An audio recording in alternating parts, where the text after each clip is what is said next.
Hello, Mark Roy Larson here for the Dreamcatcher Podcast. Thanks for joining us on the 100th episode of the Dreamcatcher Podcast. My guest is Eric Guttmann from Florida. How are you doing today, Eric? I'm doing outstanding. Thanks a lot, Mark. So we were having a good conversation, and we're going to continue that on with the podcast here. Eric, you in Florida? Have you always been in Florida? Actually, I'm originally from Puerto Rico, and I know you're thinking with that face and that last name. And so, funny story, when I was in the Army, I was having my final inspection, and the top drill sergeant says, "Guttmann, you have some sort of accent when you talk. Where you from, boy?" So I said, "Puerto Rico, drill sergeant." And my drill sergeant, not the top, says, "Bullshit. That's a kraut name. That's a kraut face. You're German."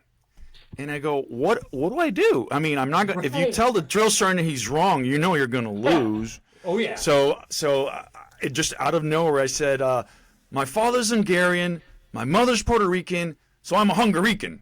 And so the top drill sergeant goes, okay.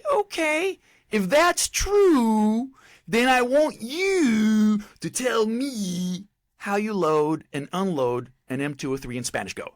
So I knew that they were waiting for the commands in English. So I literally just pretended like, primero se coge el arma, chamber clear, right? And because I did all the verbiage in Spanish, but the commands in English, they let me go. And I've been using that Hungarican line ever since. I love that. That is so cool. Oh, wow. That is, awesome. So you did that. Puerto Rico, were you born in the United States or were you born in Puerto Rico?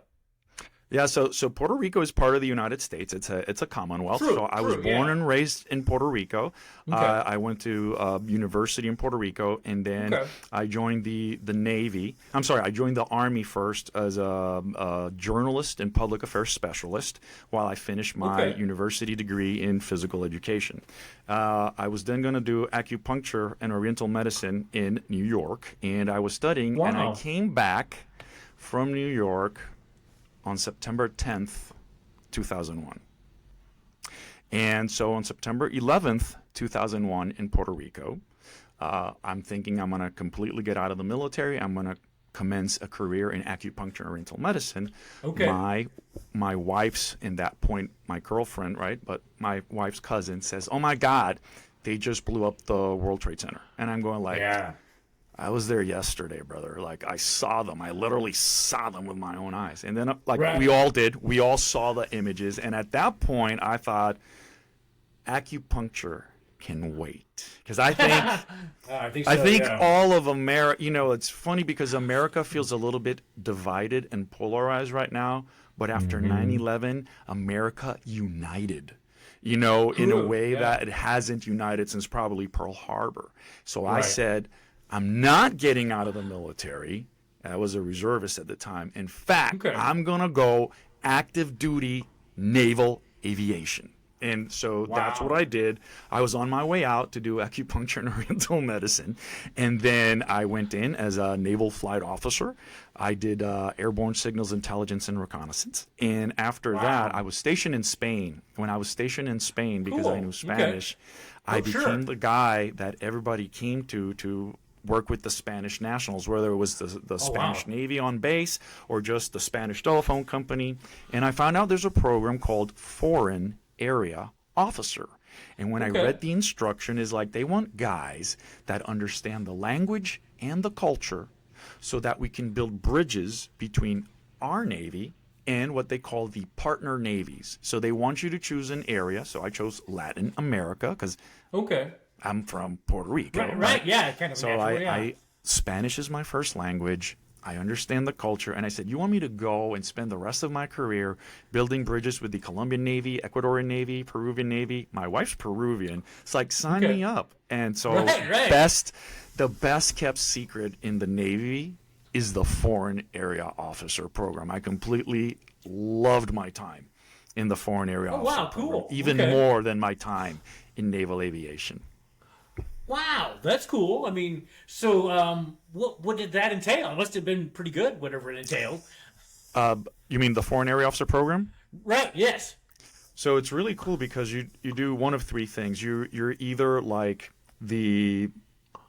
so for example, when I was at Naval Station Mayport, I was the Andean Ridge Desk Officer. That means that I was in charge of all Navy-to-Navy interactions between United States Naval Forces Southern Command here in Mayport and the Andean Ridge countries, which was Colombia, Ecuador, Peru, Venezuela, if they wanted to play, could have been, but they chose not to because they went left, and Bolivia, right? But Bolivia doesn't truly have a navy, but they have great divers for Lake Titicaca, right? Okay, right. But I had an opportunity to constantly travel to Colombia, Ecuador, Peru, and other countries in Latin America, and the goal was to build bridges, because at the end of the day, governments can agree that who would you rather control your ports, your government or pirates or criminal enterprises? Everybody says, no, I want my government to control the ports of entry to this country. Thank you very much. So because those are, it's called security cooperation, right? So the Colombians, the Ecuadorians, the Peruvians, we all agree that we would rather that the legitimate governments of the countries control the waterways of that country, right? As opposed to having illegal, narcos, criminal element controlling seaways, right? So we all agree to that, right? And that's a lot of what I did. And then that's one job, right? When you're the advisor to the admiral on, the countries that are on your desk.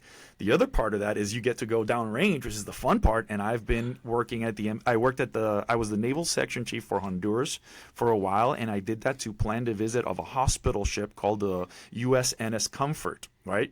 So it's like that big white ship with the big red cross. Right, exactly, yes. And I then got a chance to go on one of those when the hurricane in Haiti happened in 2010. I was sent down there, and I went on the Comfort, on the Vincent, and it was coordinating all these partner navies that wanted to help. Like everybody and their grandmother showed up to support Haiti, right? So we got the Colombian Navy, Ecuadorian Navy, Mexican Navy, the Italian Navy, and they all wanted to help. So they go, now you have a cluster foxtrot of ships and nobody's in charge. And because this was not a UN mandate, nobody really was in charge. So what happened was everybody was going to us, the U.S. Navy, so, well, you're the most capable. You should be in charge. So wait a minute. We can't give you orders, but what we can do is we can create a partner nation cooperation cell. So we always got together and we divvied up the work. Like, okay, what do you need from us? Well, I need your frequencies for communicating on the air, and we need to bring supplies to this area. And then we divvied up the work in Haiti, and it was great. It was awesome, dude. I got to work with the Italian Navy, LNO, and it was really rewarding experience. The most rewarding thing, I was in the USNS Comfort, and I saw this little girl. And dude, I'm telling you, the reason the U.S. Navy and the U.S. military is superior to all the other militaries is because we can do 24/7 ops nonstop. I'm telling you, I am in the Comfort, and there's these helicopters, right, circling. One helicopter lands, right? The stretcher carriers run out. They get the sick people out, and the aircraft goes back to Haiti. And then, like literally a minute later, the next helo, and they land, and they get the people that need medical attention. And if anybody needs to go back to Haiti, then they get back on. And they were doing that non-stop. Okay? Non-stop humanitarian assistance and disaster relief operations. And again, getting back, I saw this little girl, and when I looked at her in the eye, she just looked at like, so these are the people that are helping us. That, man, was like, because I can't put a price or accurate words in that to understand how you feel when you look at this person that's 8 or 9 years old and all the stuff that's going on, and you're part of the people that are there to help. And their eyes of gratitude just melt your soul, brother. Like I can't. I can see that. I don't know how to transmit what I felt at that point in time. I can understand that. It would be, the look of that. They're so grateful that you're there to help. I mean, that's right. It does. I wouldn't think it'd get much better than that. I mean, that's so cool. So, okay, so jumping to today, how did you get to where you are today? What was the timeline and how you got to where Eric is today? So I had an experience on my 6th operational flight. So just to give you an idea, so let's say somebody wants to go into naval aviation, right?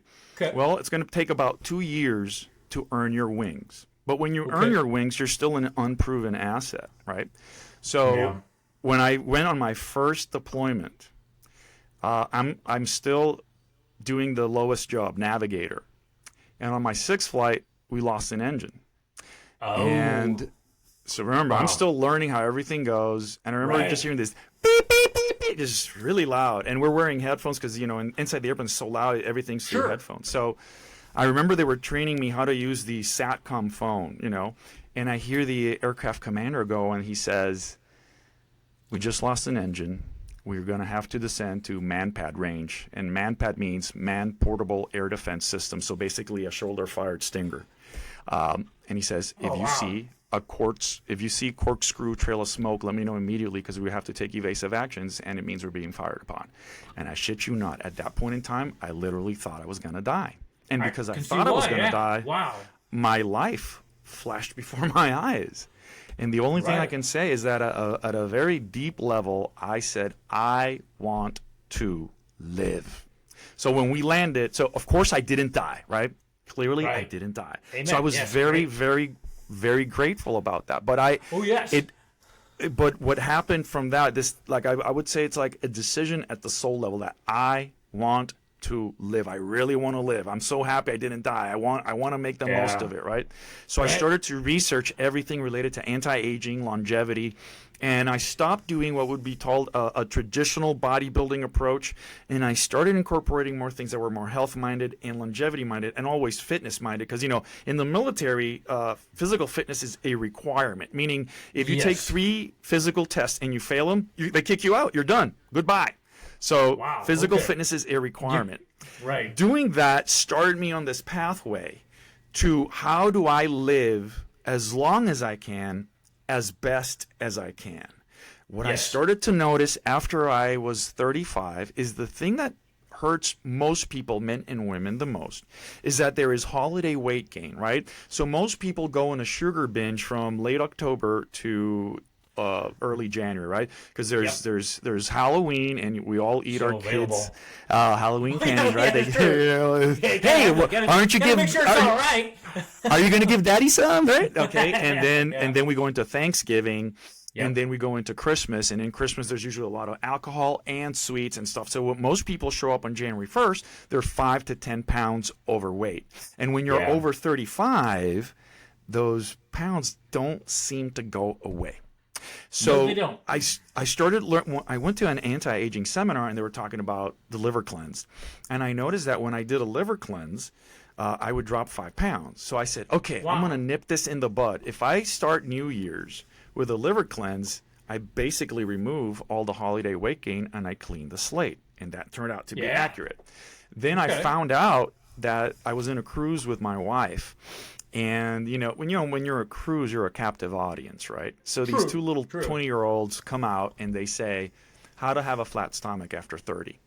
And I said, all right, I'll bite. Let me see what they have to say. When they said something, which is true, it says after 30 and 40, the liver neck is the bottleneck to fat loss, meaning your liver is so overburdened that's why people go, if there's one question that I've heard more than all others, it's this, and this is people's frustration. It says, Eric, I don't understand.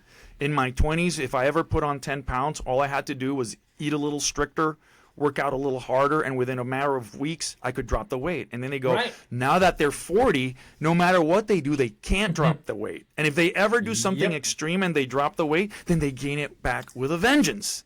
So I said, So when I go to this cruise ship, the 2 little 20-year-olds, and I say that because a lot of people have said that it's interesting to have a 20 or 22-year life coach trying to give life advice to somebody in their 50s. I'm 50 right now, and they go, because you haven't lived enough. You can definitely teach me to be fit. You can definitely teach me if you have a skill. But when it comes to life, it's weird, because how can you deal with all the times that life is going to kick you in the nuts? How do you deal with loss? Exactly. You haven't lived. Exactly. Oh yeah. Right? But other than that, I definitely believe that I believe in coaching. I've had coaches. I've coached people, right?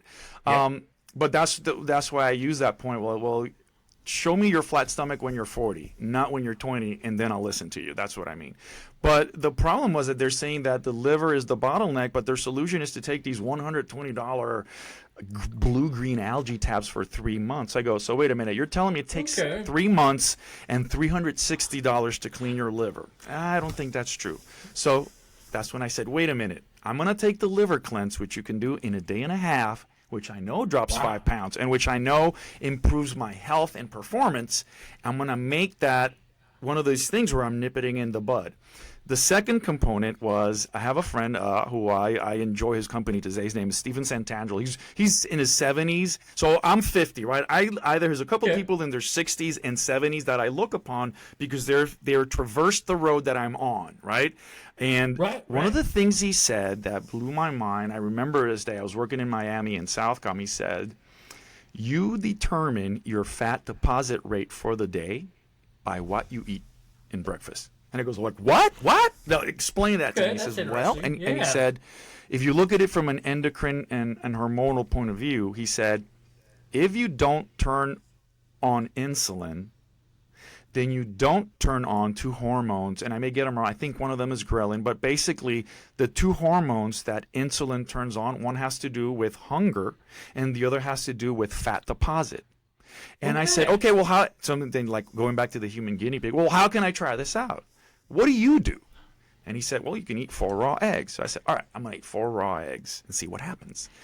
And I noticed that in the past, about 11 o'clock, I would start getting, what people call hangry, right? I'm getting hungry, and I'm also getting annoyed. And if you interfere with me getting food, I may snap at you. I may let go a couple of F-bombs, right? What I noticed was, and it's very interesting that it happened on this day. So on the day I had 4 raw eggs and I squeezed half a lime on it, right? So that's all I had for food.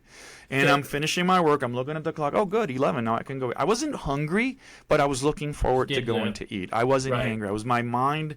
Had a very even emotional keel. And as you can tell, it's easy for me to get excited about things. So the worst thing that any action officer wants, right? My boss comes in at 11 o'clock and says, hey, I need to go somewhere, but I need you to sit in on this brief. And I go, ugh. So basically, I was in this brief up till 12:45. And that's when I realized that I was not angry. I wasn't even hungry. Okay. And at 12:45, I went and I had my food at 1 p.m. And I said, you know what? There's something to it. And what really attracted me was that I had a really nice and stable emotional calmness and like a very cool, calm keel. Okay. And I liked that. I said, yeah, I'd rather go through life without exploding on people or getting really upset, I'd like this idea of being cool, calm, and collected, and dealing with issues in this manner. So I realized that by not turning on insulin like my friend suggested, I had an immediate benefit. So I go, I wonder what happens if I do this for a month. So for a month, I only ate carbs in my last meal of the day. And without trying to lose weight, I lost 10 pounds. Then further, as I kept on researching and tweaking, I thought about it, a lot. You hear this word like insulin sensitivity. And you go, how does that happen? Well, because when people eat a lot of sugary and processed foods, the pancreas has to go crazy producing a lot of insulin to the point where it's like overworked, to say a word. And I go, well, what would be the best way to reset an insulin sensitivity? And I go, it wouldn't be just to eat your carbs at dinner. What happens if you do 30 days carnivore? Right? That way then you don't turn on insulin for 30 days because you're not eating any carbs for 30 days.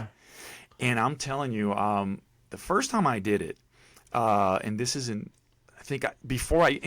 I was already doing fat loss after 40, but I was telling people, eat your carbs at night.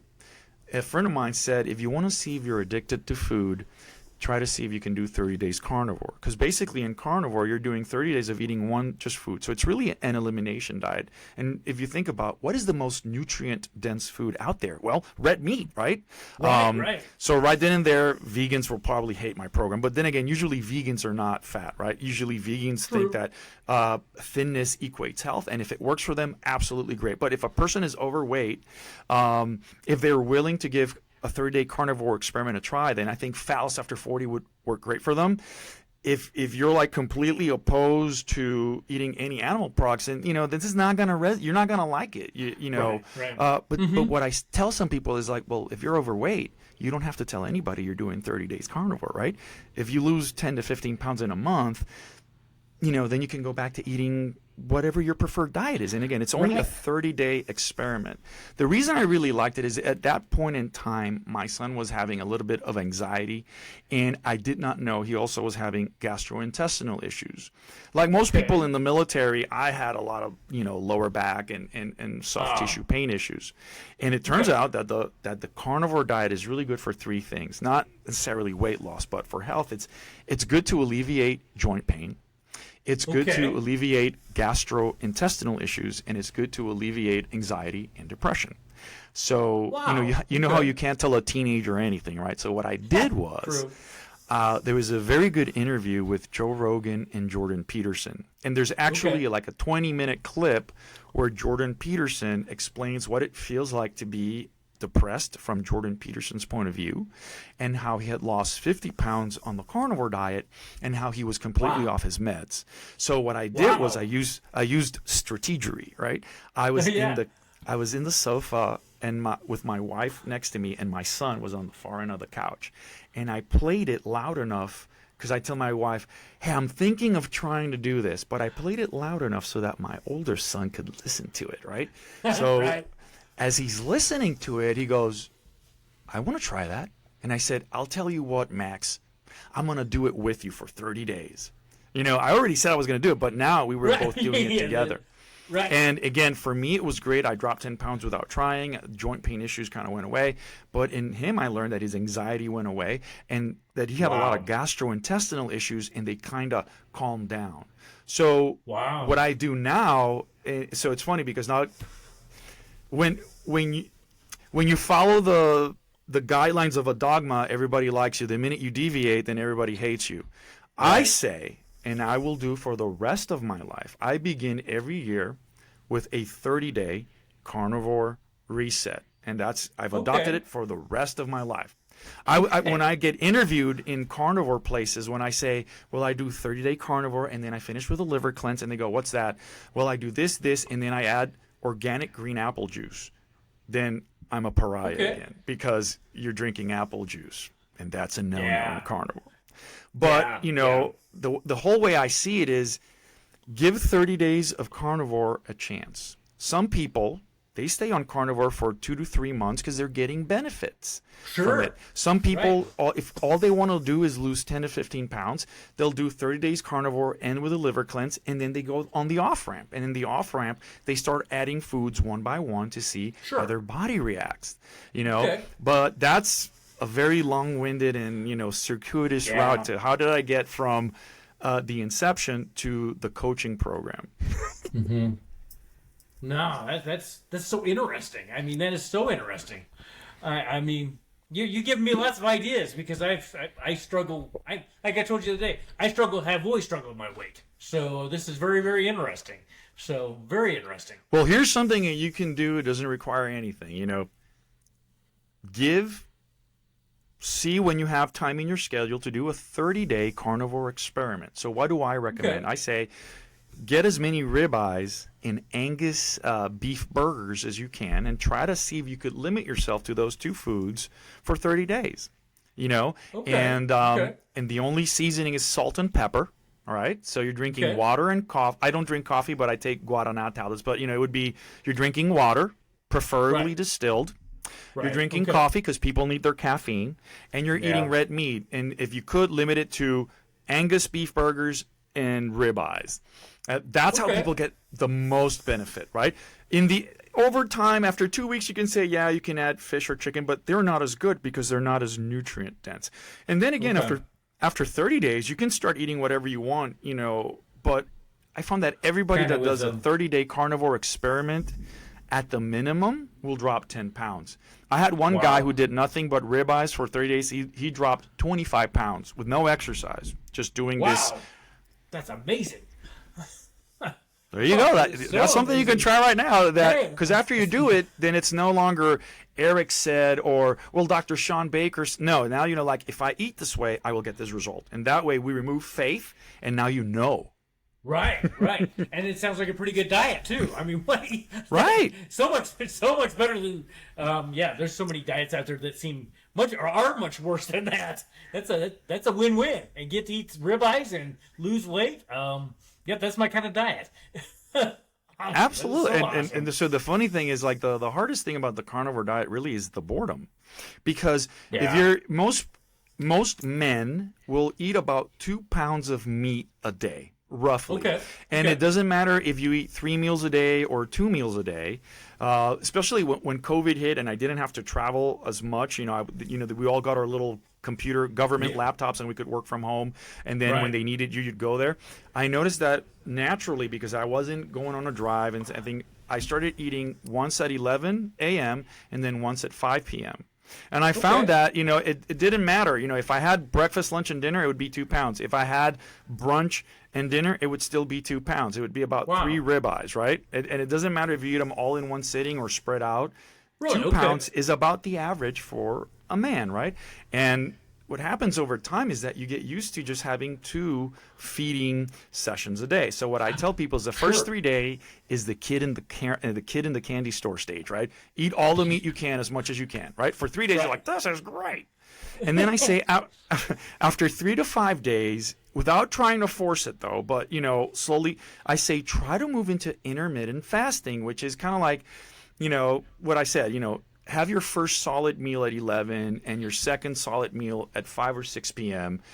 And that way you're not really eating any solid food until 11. Now drink water, drink coffee prior to 11, but and if you feel hungry at 10:30, go for it.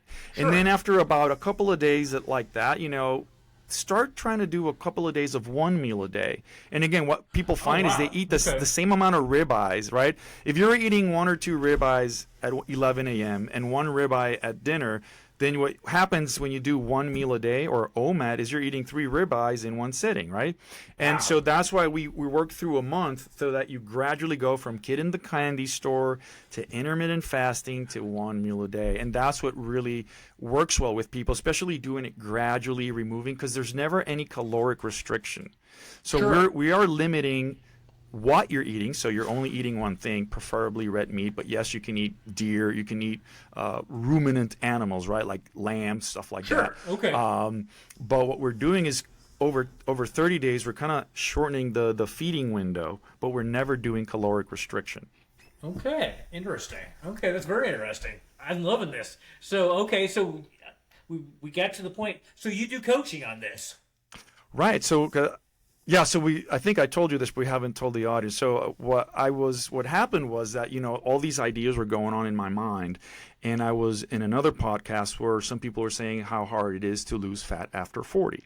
And in that podcast, I was interviewed and I said, hey, you can do it with the following, control your insulin or don't turn on insulin in the morning, have some sort of movement, and then clean your liver out. And in my mind, I had addressed the question in a 1-hour podcast, and I felt people had everything they needed, but I just was bombarded with inquiries. And like for the first 3 times, it's like, go listen to the podcast again. But, exactly, yes. But I had a friend who says, no, Eric, no.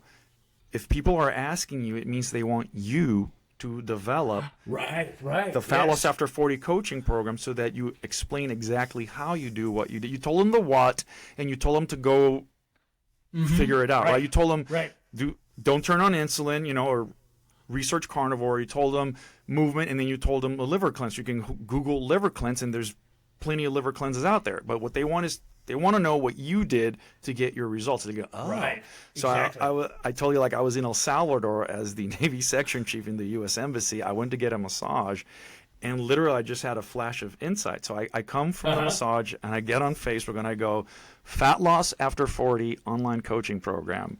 PM me for details, and I had like 6 people immediately sign up and send me money, go like, this is great. And I'm still active duty Navy at the time. But I kept doing it twice a year. So now, after 5 or 6 years of doing this with people and coaching them, about 100 people under my belt, I finally had it down to as a system. And that's how when I retired, I wrote this book, right? Fat Loss After 40, which is basically the synthesis of all the coaching program put in a book. Okay, so cool. So how long did it take you to write a book? I mean, have you written a book before? So I had written a book before called The Self-Reliance Manifesto, but the easy thing about Fat Loss After 40 is that I've literally been running this as a coaching program for 5 years, so writing it was very easy. Yeah, I actually wrote it in 3 months, but it actually took like another 6 to 9 months to get it where you could get it on Amazon. Because there's the editing process, and then there's the publishing and the graphics and stuff. So writing it was easy. Getting it to this format took 9 months after the writing part. I can definitely believe that. Yes. Yeah, I can definitely. So how long has that book been out then? I think it was launched in November of 2022. Okay. I know it was in November. Yeah, November 22, because I retired. No, yeah, so it's November 22. I retired in November 2021. I went to the Scribe session in November of 2021. So that means it was published in November 2022. Okay, very recently. So do you have another book in you that would take this further? Yeah. What was the question again? Do you have another book in addition to that one that would take what you do even further? So I do have a book. It's called The Self-Reliance Manifesto. It's also available on Amazon.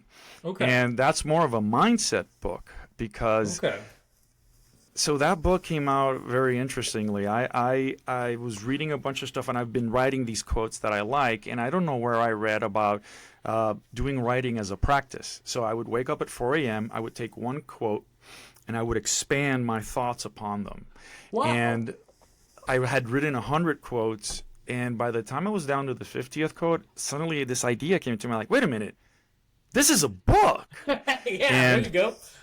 And what happened was I was attending a strongman training seminar. So strongman training is like, people who bend steel, they rip like a card. So so it was like a 3-day seminar, and I loved it. And it was my first time to meet Bud Jeffries and Logan Christopher, which I had interacted with them a lot online. So I went there, and I know like these guys travel a lot. So what I did is I printed it, the book, like in 8.5 by 11, like I wrote it on Word and I printed it. I went to like Office Depot or Office Max, and I had it bound, and I gave one copy to Logan and one copy to Bud Jeffries, who were teaching the seminar. And so like 2 weeks later, I get this email like, hey, we want to publish your stuff. I go, what does that mean? He says, well, we're going to create a website, and we're going to take 10% for admin costs, but everything we sell, we split 50-50.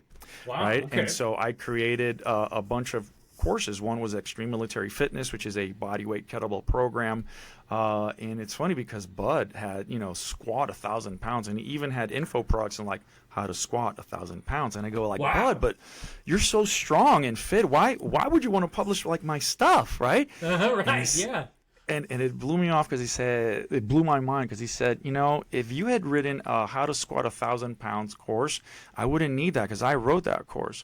But you're a naval officer, you're actually an active duty naval officer, and you're writing a course about how you stay fit for the military using bodyweight and kettlebells. And he goes, I could never write that course. So by bringing you on board, I am able to provide a product that he could never write, right?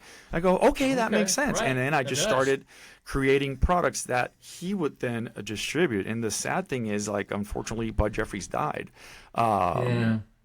recently, like a year ago. So even though there's an ericguttmann.com website, and you can see all the products there, that website is non-functional. So if you try to order, you can't get the material. But you can get, I think, most of the stuff now through Amazon.com. So if you wanted to get the Self-Reliance Manifesto, you can go to Amazon.com and you can get it. Okay. That is so cool. Okay. kind of changing directions. Since this is the Dreamcatcher podcast, I can't hardly wait for you to answer this question. What was your dream when you were a kid? Wow, I had so many. So one of those dreams was to be an astronaut. One of them was to be a public speaker.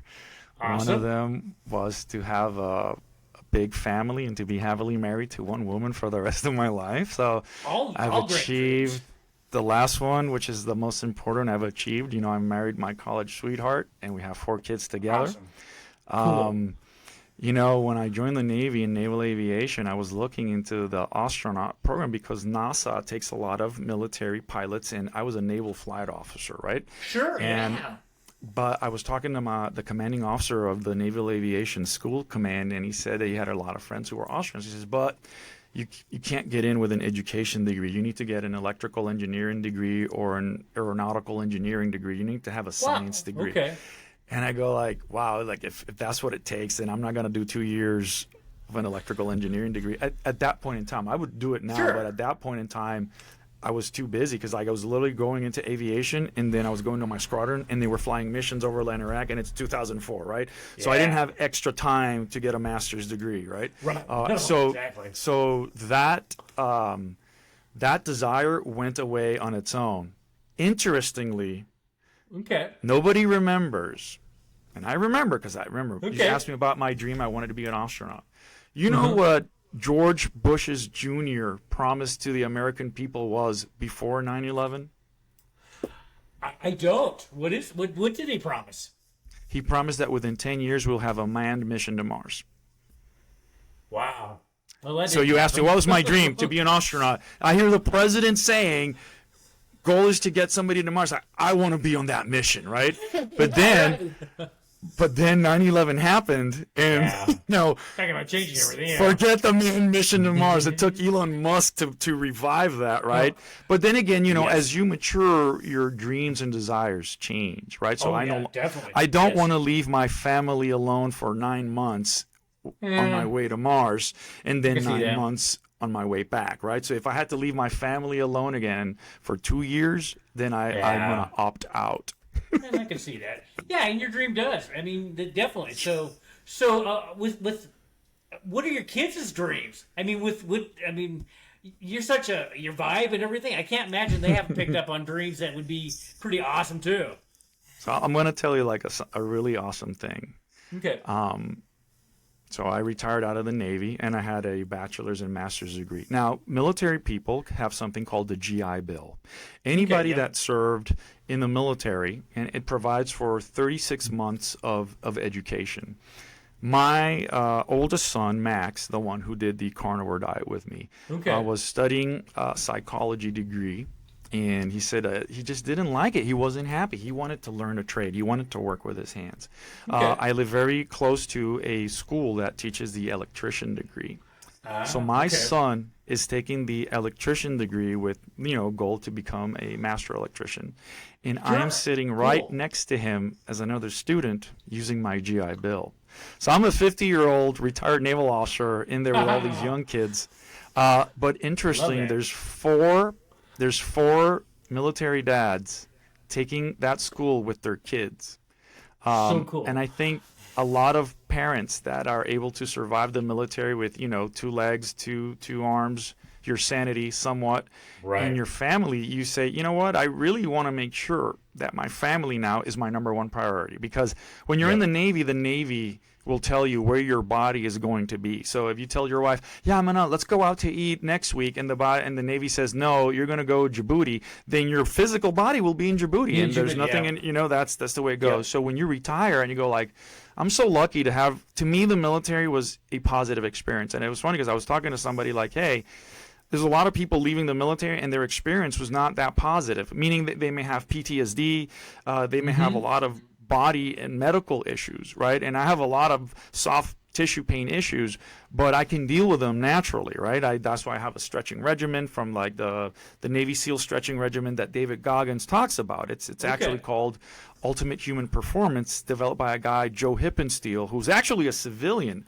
but he really took hold in the Navy base. So that's why when I read David Goggins' book, in the back of the book, have you read his book by any chance? I have not. Don't worry about it. So in the back of the book, Okay. when I'm reading this, and I'm still an active duty naval officer when I read it. It says that David Goggins said that he had 2 open heart surgeries at 38.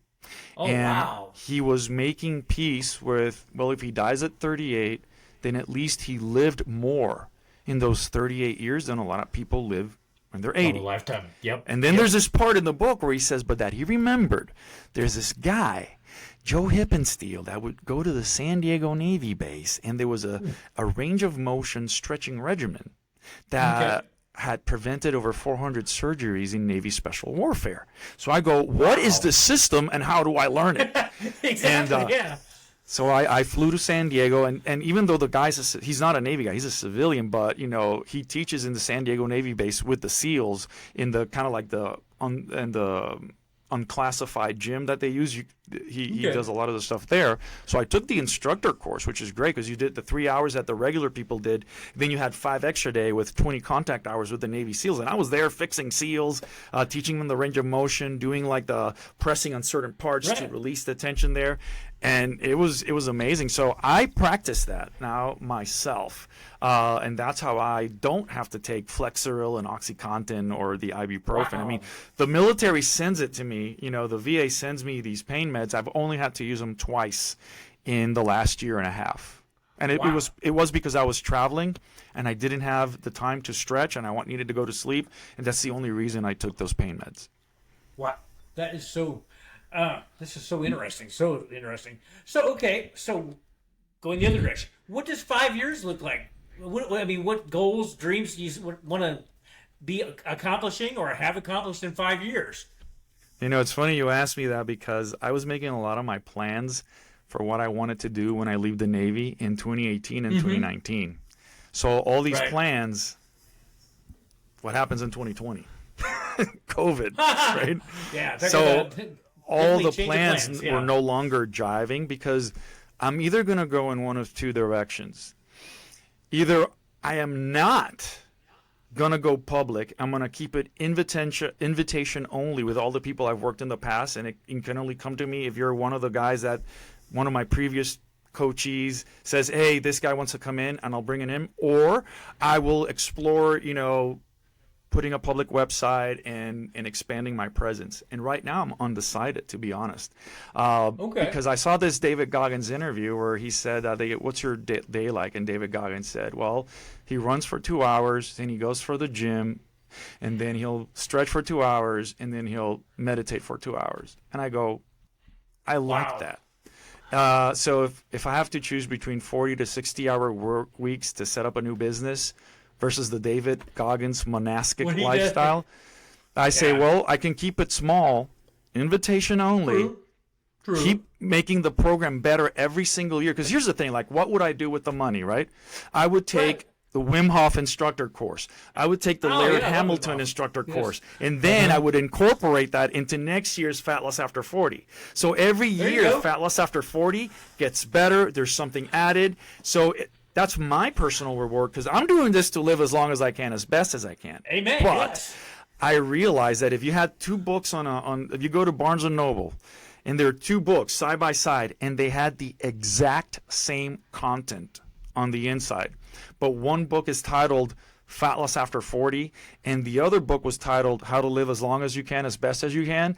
The How to Live as Long as You Can would collect cobwebs, but everybody's picking up Fat Loss After 40. And the reason is Fat Loss After 40 has an immediacy to it, and How to Live as Long as You Can, as Best as You Can. People always think they can put health off.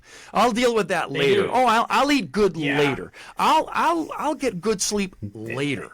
I'll stop this later. And then later never comes, and then they're 50 pounds overweight and they're in pain and then they give up. So Fat Loss After 40 has an immediacy to it, but it really is a how to live as long as you can, as best as you can manual. That is so cool. And people do. They always, health is wealth, but they don't ever think they need to do it. It's definitely later. And, or they're too busy, or it's too expensive. And it's like, just try later on when you're in the hospital. So what happens with a lot of men, and this is I've seen happen a lot, A lot of men, because you look at yourself in the mirror, you don't see the gradual changes until you either look at a picture or you see a video. And true story, I had a business owner come to me because he was referred by one of the coaches I work with, and he said that he was shooting a promo for his business, and he said that when they're watching the video and editing, he said, "Who was that fat fuck?" And it was him.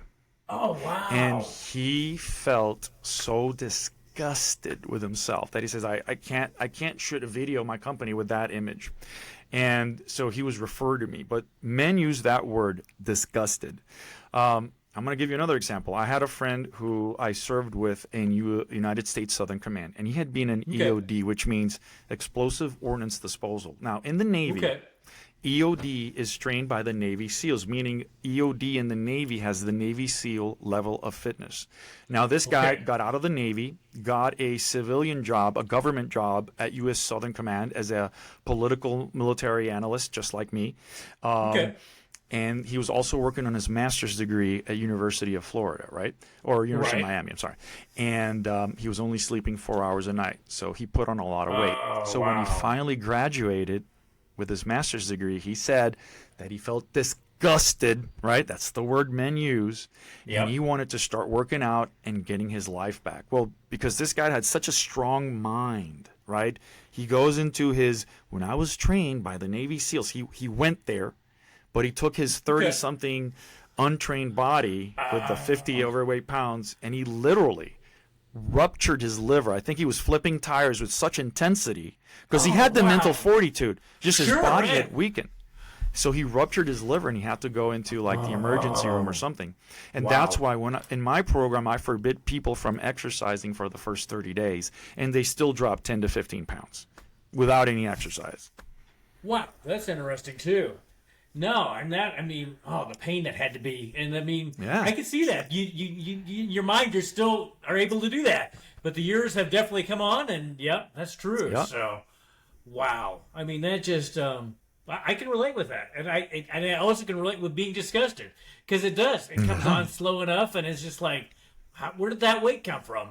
And and like you say, with the holidays too, does not help. So all the sweets and everything. So. So, okay, with the coaching, how do people get a hold of you if they wanted you?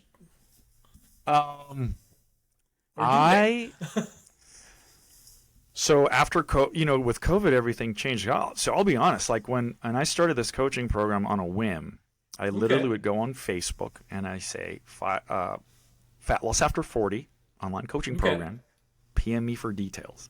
I get 6 to 12 people from that one post. With COVID, everything changed, and I think Facebook changed the algorithm that when you're trying to promote your course, nobody sees it, right? I don't know if they put money or you put course or sign up or something. They immediately firewall you, so nobody was seeing my posts, right? And that's why we can address this. So if you get responses, we could create a Fat Loss After 40 coaching group just for your listeners.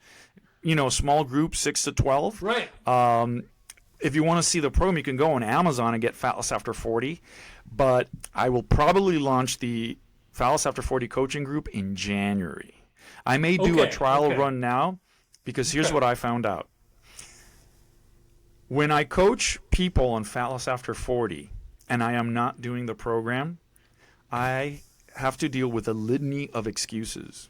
Like, I only had a little guacamole. I don't know how those 3 pounds came up. Just a little bit, And so here's how I nipped it in the bud. I started doing is, so when we do the coaching program, one of the things we do is I have your number and you have my number. And so when you wake up, the first thing you're going to do is you're going to get on a weight scale and you're going to text me to my private phone your weight. And I am tracking your weight. When people are doing the program, they're dropping 1 to 2 pounds every day. So it's like, the first day was 260, second day is 258, 256, 255, right? And so it's labor intensive, right?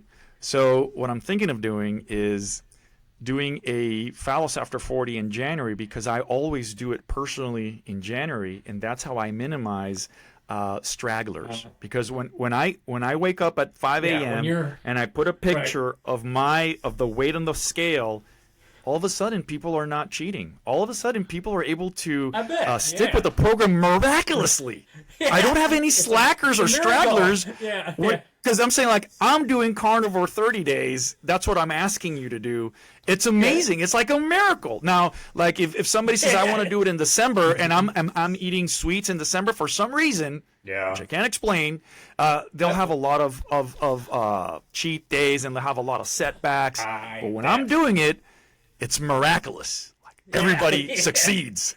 So what I'm trying to do is, when I do the coaching program, it's when I'm going to do it. So we're going to do it together. So we're going to do the 30 days carnivore together. We're going to do the liver cleanse together. We're going to do everything together. And because I am doing it with you, right? I'm coaching you, but I'm also a participant. It creates a certain energy that it's hard to replicate if I'm just coaching you and not doing it. Does that make sense? True. It does make a lot of sense. Yeah, it does. And it's like, if he's doing it, I gotta do it. Yeah, I can't. Yeah, it does. It just, which is, I mean, good. That's in January is a good time too. But, and I could see with the, life happens, but you gotta have the mindset to make sure that you do it anyway. But it would be easier when you're doing it too. It would be, it's like, I'm not gonna be the one that doesn't do this. I'm gonna, you're kind of holding them accountable because you're doing it. So exactly. No, very, very. And there's cool. this quote I really like in the military, which says, "Example in leadership is not the main thing; it's the only thing." Right. So amen. when you're doing it by the book, then all the people you're coaching immediately do it by the book. Yes. Yeah. You showed you set the example. And here's the book. Yeah, that's awesome. So okay, so Amazon. Are there other places they can get your book? I mean, do you have it in like Barnes and Noble or? No, I right now you can get it on Amazon, and the good thing about it is, so friends in Australia and the UK can get it, and so that's the benefit of Amazon. It's worldwide reach, right? And I am in the middle of transitioning what the coaching program is going to look like, whether it's invitation only or it's open to the public.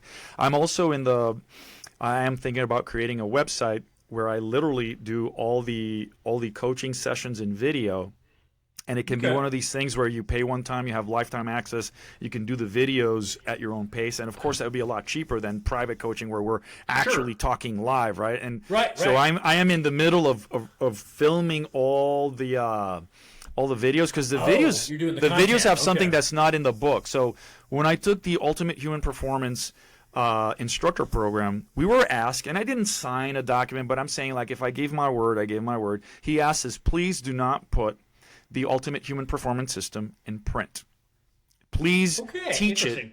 So by having a paid firewall where only people that are in the coaching program can see the videos, that's how I can honor the request and still give people what they want, because that's the reason I don't do any workouts in the first 30 days, is because most people over 40 are overweight and they're inflamed, right?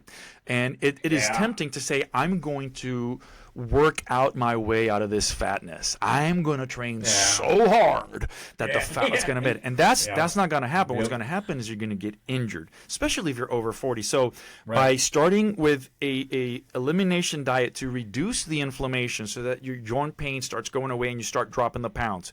At the 2-week mark, we work on the lower back series of the Ultimate Human Performance System. And what it does is you're testing for spinal forward flexion, spinal lateral flexion, spinal rotation, and finally spinal extension.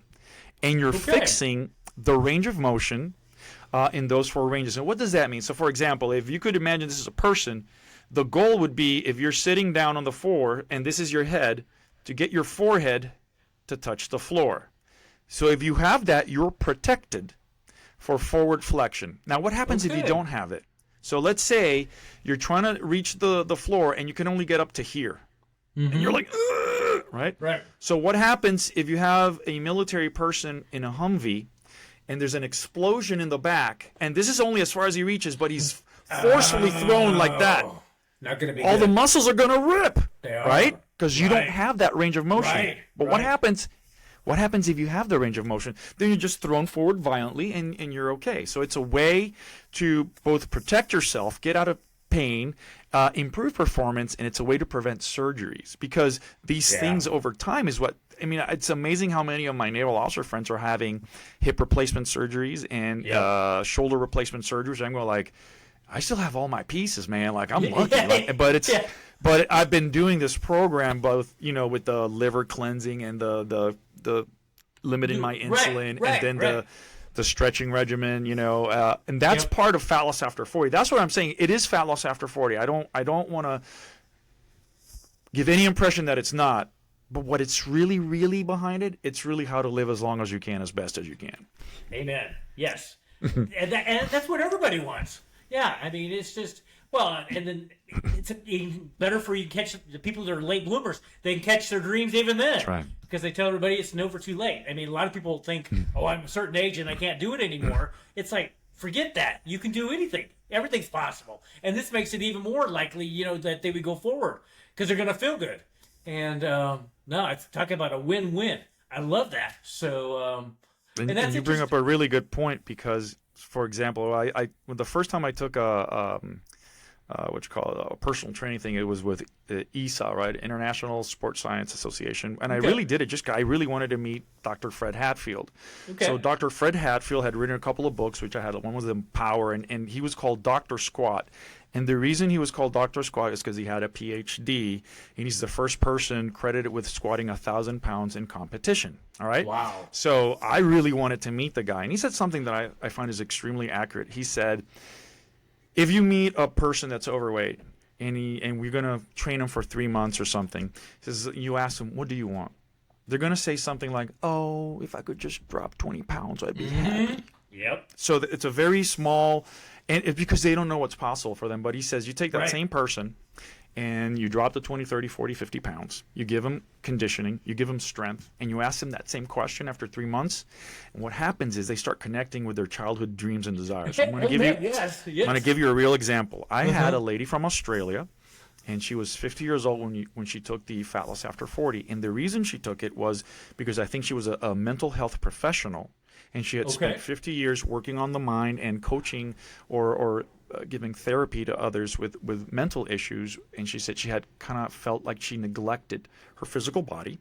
And she wanted to have a structured system to work on herself, to be stronger, to be better. Now that she was retired, fine.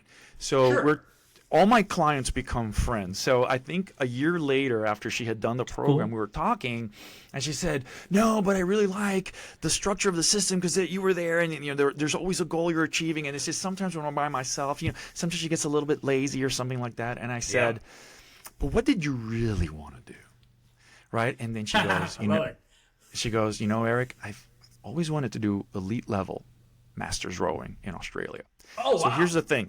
When she took the first Fat Loss After 40, that couldn't even enter her mind because she thought she was not fit enough or whatever excuse. Yes. But after the program, she goes like, I can do that. Like, I am capable now. And so the thing I like most about Fat Loss After 40 is a lot of people, especially, people work a lot in the West, right? And after 35, they start settling, meaning like, okay, let's put away childish things. And what happens is they keep getting fatter and fatter, and they keep giving up on their dreams and desires, right?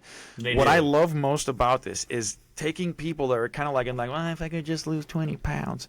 And then you talk to them after 3 months, and they want to do MMA. They want to do rowing. They want to do they want to do trail hiking. I've always wanted to do a bike race. There's all these really fun, active things that they thought was out of reach for them, and now they're suddenly in the realm of possibility.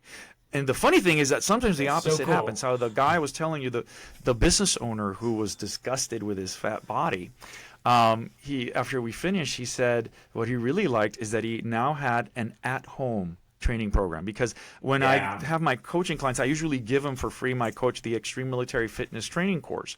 And what he told me was like, he's a business owner, so to him time is money kind of. So he's driving 45 minutes to the gym. He's doing a 1 hour gym class, and he's driving 45 minutes back. And he says, now with your program, I do 30-minute workouts at home. So in his mind, he's just got, he got a 90 minutes of travel time given back to him, and 30 minutes of workout time is so he's been given 2 hours where he doesn't have to leave the home. Yeah. So he likes that. But the ideal is, so either you want to learn how do I train at home effectively, or how do I connect with my childhood dream? Because, a lot of people need community for their workout regimens to function. True. The reason, people love to beat up on CrossFit, but you know what CrossFit got right? They built a community. All right. Yep. So that's why I'm saying, like, if you love tennis, if you love something that has a community element to it, the best thing is to get you fit enough where you feel you can walk into that community, right? A lot of people have body weight issues, right? So they don't dare go there because they go, well, I'm fat, I'm uncoordinated, I'm not strong enough. Once they've dropped the weight and they're strong and they go, I can do that, then they dare to go there. And also they're connecting with these things that you thought were no longer in the realm of possibility. Now they're in the realm of possibility. And that to me is what excites me. Me too. It really does. Exactly. It's just because most of the people, especially like you say, give up. Well, they settle, like you say, and they have no idea that it is possible.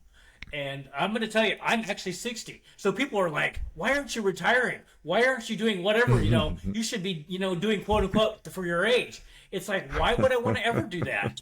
It's just like, and I that's why I be the example that everything's possible. I do more now than I did when I was younger by a long ways. And it's just like, you don't have to give up on your dreams. Whatever that dream was, it's all possible. And that's why I do the Dream Catcher, because it's just like, I want to bring it, and thanks to you. Thanks for being my guest. But it's just, this all excites me because it's just like, there's so much ripple out there that when people catch their dreams, how much good they do for themselves, but the world too. So, and here's the thing, like I was a really weak kid when I was growing up. I think nowadays is not such a big deal because like my daughter is fitter from 7 to 12 than I was at 7 to 12. Like, back in, so I was born 1973. So when I'm going to first grade and second grade in 79, 80, it was still considered bad if you were picked after the girls being a boy. So I was always picked last. I sucked, right? Me too. So did I. And so one of the really things that I liked is, in order for Phallus After 40 to have any meaning, I have to become the embodiment of what I preach, right? You do. So I'm always striving to be better. I'm always pursuing human excellence. And what you realize is after a certain age, it's not so much about aesthetics, it's about function, Yeah, it is, yes. Yeah, very, very much. It's just, it's just, and that's, I'll tell you, until 2 years ago, I didn't know how to swim. I had about drowned when I was a child. And it's just like, because I was feeling better, it's just like, I'm going to learn how to swim. And that's just been kind of the gateway to everything else I want to do. It's like, well, I did that, now I want to do that. Just like a kid in the candy store, kind of, Exactly. It's just, and so when you swim, you probably open your mind. So what things are present in your life now as a result of you learning how to swim that weren't present before? Confidence. I didn't have the confidence. I was just like, I can't do that now. It's too late. I haven't known how to swim this long. What do I need to do it now? And it's just, it was just a stepping stone. But it's just like, because I actually learned at the local Y. And I'm sure that I know they'll be listening to this podcast, but I have become part of the Y, and I help them with all these different things that I wouldn't have probably ever thought about.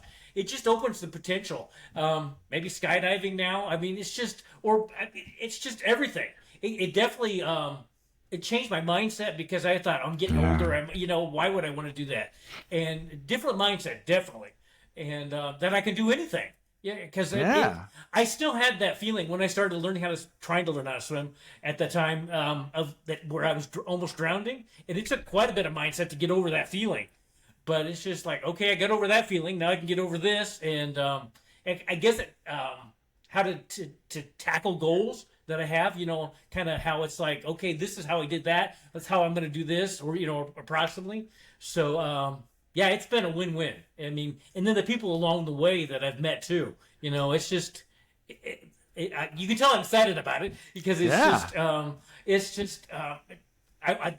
that's why I do these and do everything I do. I just want to I want to share this feeling with everybody. And where you don't have to sit in a chair or retire at whatever, 62 or whatever. It's just like, if you want to do hiking, or whatever, or bike riding, you do a marathon or a triathlon or whatever it is, you can do it. Forget the age. Yes, I tell everybody, forget the age. So, because age is just a number.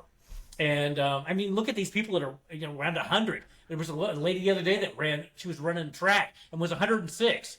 And it's just like, talk about inspiration. And I want to be an inspiration to as many people as I can. So so here's something interesting. So when again, going back to Fred Hatfield, when I took the training seminar, he said you got to work with people where they're at, and he said only 20% of the population enjoy going to a gym. So he said they brought her, to help this 70-year-old lady, and she was in a bad shape. And I think she may have had some medical issue, and she was recovering from it. So they say, how can we help her with her physical fitness? And he goes, well, what can you do? The only thing she could do was to stand up from a chair. So kind of like a squat, right? That's it. So it says, hey, do 3 sets of 10 of where you sit down and you stand up, blah, blah, blah. Well, the 70-year-old lady kept doing it to the point where she could do 400, squats in a row, sitting on a chair, standing up from a chair. So cool. And then at that point, she started running. So she started running the 1 milers, the 2 milers, the 5 milers. Right. Eventually, she ran a marathon. And the point of the story is there's no way that lady could have even conceived running a marathon when Fred Hatfield went to visit her. He had to work with her where she was. And, all she could do was you sit down on the chair, you stand up on the chair. But by doing that over and over, she became strong enough and confident enough that she could tackle goals. And, here's the funny thing, because I got 4 kids. And I don't know why with the social media, I sometimes hear my 2 oldest sons talking about male-female relationships, and I go who put that garbage in your mind? Yeah. And, they talk because social status this and blah, blah, blah. Yeah. And I said, what's really attractive to women? Confidence. Yep. The bitchy, whiny male thing is not attractive. And luckily my kids are not that. But sometimes they feel like status is the most important thing in attracting females. And I go, no, it's not. Because when I met your mother, I was a college student and I didn't have nothing to my name. But me too. So what my wife says is that she saw a guy with drive and ambition that was in college, was also in the Army as a journalist and public affairs specialist, and she felt that I had confidence and drive, and that she was willing to hitch her ride to mine and see where it took. So I tell him, so it wasn't status. I didn't have any status. I was like a broke college student, okay? Exactly. Oh, yeah. And broke is right. Yeah. Oh, yeah. But confidence is very attractive to people when you're confident about what you say, when you're confident about what you do. And that's why I try to move people away from faith, right? When people start, they go, Eric says to do this. And they go, please don't do that. Because all you're going to do is to invite people to say, well, who is this Eric guy? And blah, blah, blah. Yeah, when you do it in silence, working with me, only talk to people who actually support you. Because there's a lot of people love to hear what you're up to shoot you down. Oh, but once you start getting results, you build a confidence. And it's a quiet confidence because, arrogance is one thing. Confidence is another thing, I think confidence is very attractive. Arrogance is very repulsive. I agree. Yes.